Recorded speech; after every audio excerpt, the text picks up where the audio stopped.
मी प्रतिज्ञा स्वागत करते आपल्या सगळ्या यूट्यूब फॅमिली मेंबरचं नवीन एका व्हिडिओमध्ये आणि आपल्या चॅनलमध्ये सुद्धा. इथं बघा, आज सकाळची सुरुवात सूर्यनारायणाच्या दर्शनाने झाली होती आणि ना बऱ्याच दिवसातून ना ही घेवड्याची आमटी आज मी बनवणार आहे.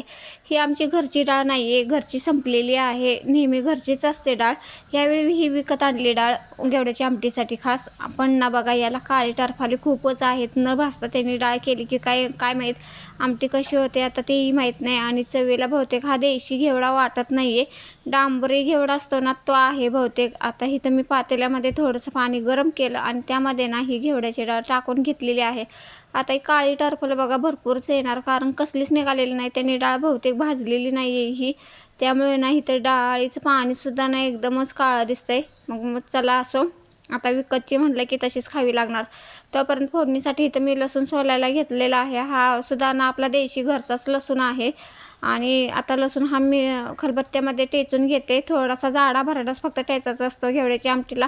लसूण आणि जिऱ्याचीच फोडणी महत्त्वाची असते. आता इथं लसूण एकीकडे टेचून ठेवला, तोपर्यंत ना म्हटलं की ज्वारीची भाकरी सगळ्यांसाठी करून घ्यावी. तशी तर आमच्या सगळ्यांना बाजरीची भाकरी खूप आवडते, पण बाजरीचं अजून मी दळण करून नाही आणलेलं, त्यामुळे ज्वारीचीच भाकरी सगळ्यांसाठी इथे टाकून घेतली. आणि इकडे डाळ शिजायला ना खूप वेळ गेला आणि कुकरमध्ये न लावता माझी आज चूक झाली की मी पातेल्यामध्ये लावली होती डाळ.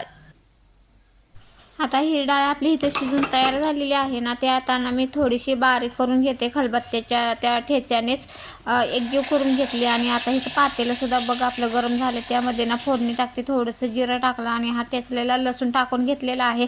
जास्त काही याला फोडणीसाठी लागत नाही. आणि त्यामध्ये ना थोडंसं तिखट आणि हळदसुद्धा टाकून घेतलेली आहे. आणि मी हे डाळीचंच पातेलं घेतलेलं आहे आणि ह्यामध्ये आता शिजलेली डाळ ना सगळी टाकून घ्यायची आणि थोडंसं पाणी घालून ना याला एक उकळी आणून द्यायची. हे आमटीला उकळी आली ना लगेच आमटी खाण्यासाठी तयार होते, कारण ऑलरेडी आपण डाळ शिजून घेतलेली असते. आणि इथं मी जेवणाचं ताट तयार करून घेतलेलं आहे. इथे आपली फायनली घेवड्याची आमटी तयार झालेली आहे. ही घेवड्याची आमटी, भात, ही ज्वारीची भाकरी आहे आणि इथं ना खरडा आहे, सातारा पद्धतीचाच आहे. आणि इथे तोंडी लावण्यासाठी कांदा घेतलेला आहे. तर आपलं असं जेवण तयार झालेलं आहे. आम्ही आता जेवण करून घेतो आणि मग बोलते तुमच्याशी.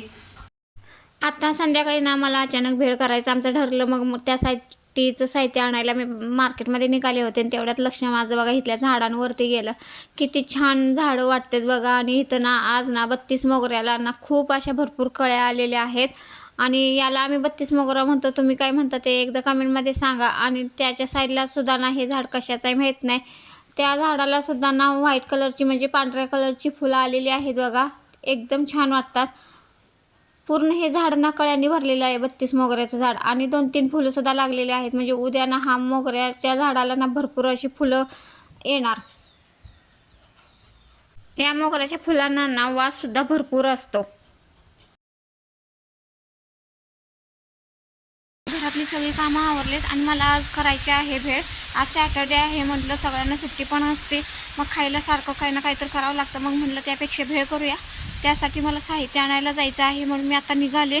आणि बघा पावसाला सुरुवात झालेली आहे, थोडा थोडा पाऊस येतोय. तर चला मग पटकन जाऊन घेऊन येते. हे पार्सल आत्ताच मला रिसीव झालं. आपलं केकचं जे मटेरियल आहे त्याचं आहे पार्सल. चला मग पटकन खोलून बघते आणि तुम्हालाही दाखवते काय काय आलं या बॉक्समध्ये. माझं पार्सल असो किंवा तिचं पार्सल असो, अन्विशाला ना आमच्या सगळी पार्सल ओपन करायला खूप आवडतात बघा. लगेच तिनं आल्या स्वतःच ना कट करायला घेतलं आणि लगेच पार्सल ओपनसुद्धा केलं. यामध्ये ना केक मेकिंगचं सगळं साहित्य आलेलं आहे. नोझल्स तर हे 10 प्रकारचे आहेत, पायपिंग बॅग्स आहेत आणि हे ना स्टँडसुद्धा आहे. आणि ना सध्या आपल्या घरगुती प्रकारचे आपल्याला केक बनवायचे आहेत ना, मग त्याच्यासाठी हे साहित्य पुरेसं आहे, म्हणून एवढंसंच मागवलेलं आहे. आणि नंतर बघा साहित्य आणलं होतं, त्यामुळे इथं भेळ पटकन करून घेतली आणि छान अशी भेळ तयार करून झालेली आहे. आता आम्ही भेळ एन्जॉय करतो, तोपर्यंत तुम्ही हा व्हिडिओ एन्जॉय करा. आणि हा व्हिडिओ इथं सेंड करते. पुन्हा भेटू नेक्स्ट व्हिडिओमध्ये, तोपर्यंत बाय.